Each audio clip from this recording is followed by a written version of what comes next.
In this video, I will show you how to make viral meme style captions in Premiere Pro.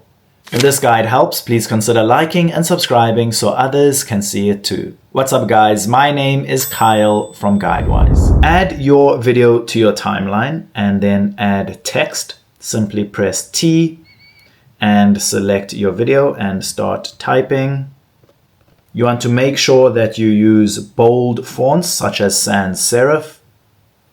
So simply go to text and type in sans serif. You want to make sure that you add a thick weight to it.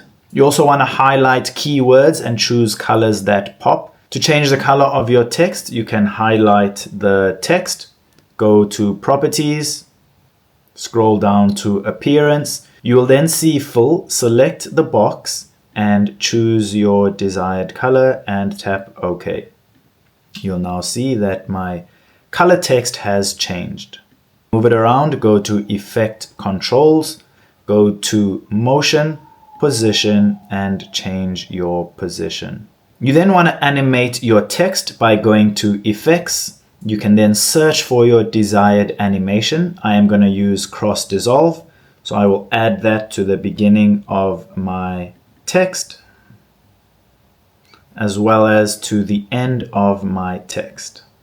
So now when I start my video, you will see my text dissolve in, and then it will also dissolve out. So you want to make sure that your text matches your spoken word and your positions and timing is correct. If this video helped, don't forget to like and subscribe.